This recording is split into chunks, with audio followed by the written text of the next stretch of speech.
Dear audience, अस्सलाम वालेकुम। Karen cruise का एक खूबसूरत कॉल है, life is about making an impact not making an income. ज़िंदगी का असल मकसद ये है कि आप कोई कहानी छोड़ें, कोई असर पैदा करें माशरे के अंदर, सोसाइटी के अंदर। ये मकसद नहीं है कि आप महज दौलत को कमाते चले जाएं। ज़िंदगी का असल मकसद क्या है कि आपको कोई कहानी छोड़नी चाहिए, कोई माशरे के अंदर आपके होने की वजह से कोई इम्पैक्ट पड़ना चाहिए। देखिए, मालो दौलत जो है वो ज़िंदगी के लवाजमात में से है।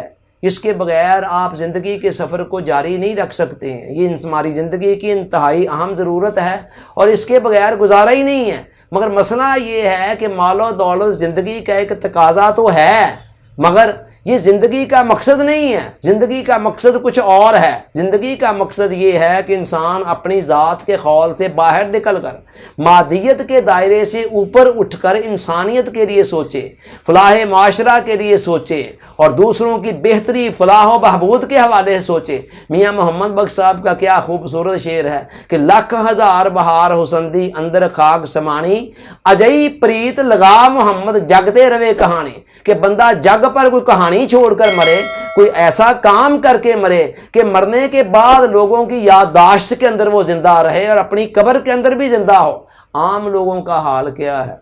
वो क्या करते हैं? वो बस मालो दौलत को ज़िंदगी का मकसद बनाकर उसी के पीछे भाग पड़ते हैं और उसके लिए अखलाकी कदरों तक को भी पमाल करना पड़े तो करते चले जाते हैं। नतीजा क्या निकलता है? बहुत ज़्यादा मालो दौलत तो कमा लेते हैं, मगर मौत ने आकर उस सारे मालो दौलत को तो छीन लेना होता है। तो जब मरते हैं सारा मालो दौलत छोड़कर गुमनामी के कब्रिस्तान के अंदर दफन हो जाते हैं और तारीख की डस्टबिन का हिस्सा बन जाते हैं। तारीख के अंदर जितनी भी शख्सियात आज आपको सितारों की तरह रोशन दिखाई दे रही हैं, ये वही लोग हैं, ज़रा इनकी ज़िंदगी का स्टडी करें तो ये वही लोग हैं कि जो मादियत से ऊपर उठकर जिन्होंने इंसानियत के लिए सोचा, माहौल माशरे को कुछ देने के हवाले से सोचा, सोसाइटी की बेहतरी के हवाले से सोचा। नतीजा क्या निकला? वो तारीख के सफ़हात के अंदर भी हमेशा हमेशा के लिए ज़िंदा हो गए और मरने के बाद भी उनका नाम जो है वो लोगों के हाफजे से ना निकल सका।